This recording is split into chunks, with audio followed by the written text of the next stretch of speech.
So today we will discuss the inverting and non-inverting configuration of 741 IC or the op-amp. So this is the operational amplifier characteristic trainer. In this we can study the inverting and non-inverting. Also we can design different circuit like differentiator, integrator. All the components are present upon this trainer kit. So this is there are two op-amp IC LM741. It is the IC number for op-amp LM741. So two op-amps are there. So using any one of the op-amp we can design the inverting and non-inverting configuration. So there are two inputs for this op-amp. There are two inputs. One is 2 and 3. These are the two inputs, and we will take the output across pin node 6. This is a 741 IC. So this from this side we can count the pin number 1, 2, 3, 4 and 5, 6, 7, 8. So now we will design the first inverting configuration. So for inverting configuration, first we will make the non-inverting end at ground. So this is the non-inverting terminal or pin number 3. It should be grounded for inverting configuration. So it is now ground. The non-inverting terminal is ground. So now we will give the input through a resistor. Let's take 470 ohm resistor. So we'll choose this resistor, 470 ohm resistor, for input signal.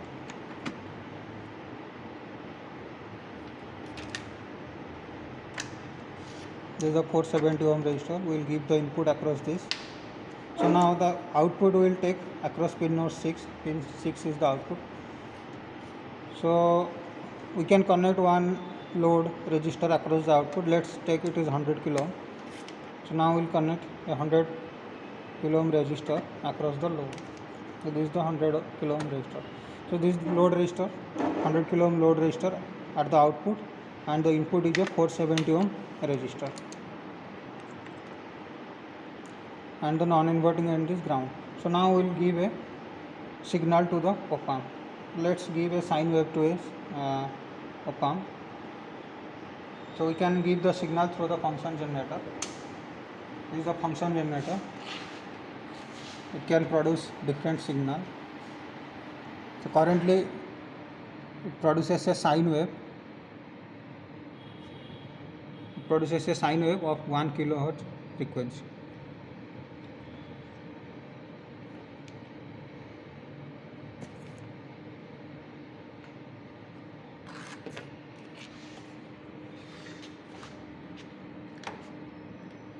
So this is the input signal.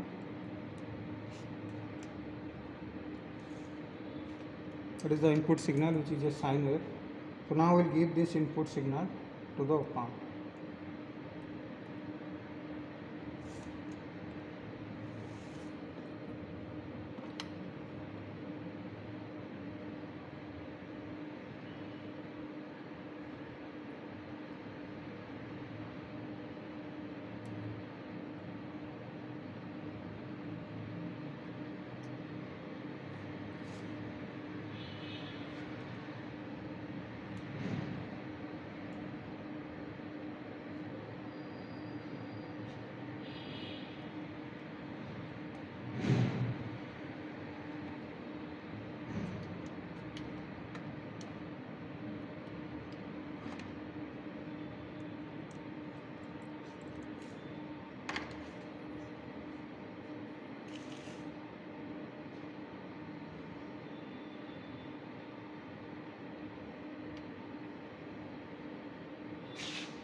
So this is the sine wave or the input signal produced by the op-amp, produced by the function generator.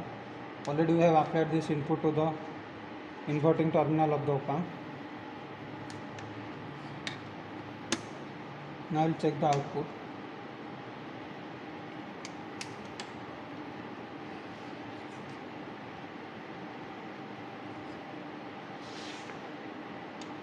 So channel 2 is the output, channel 1 is the input and channel 2 is the output.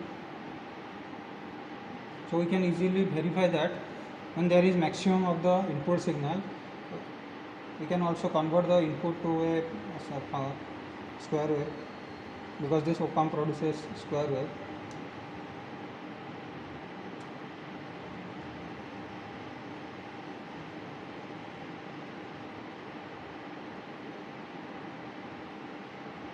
So channel 1 is the input signal, so it is at the maximum point and it is the minimum of the input signal. So when the input is maximum, the output is minimum, and when the output is minimum, when the input is minimum, the output is maximum. So easily we can compare that at this point the input is maximum, the output is minimum.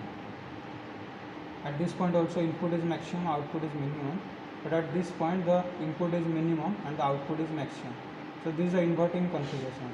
This point also the input is minimum and the output is maximum. So while the input is minimum, at that time the output is maximum, and when the input is maximum at maximum point, the output is at minimum point. So it is the inverting configuration of the op-amp. We can also verify with the sine wave also. This is the sine wave. When it is sine max, at that time it is the low signal, and when it is low, at this time the output is maximum.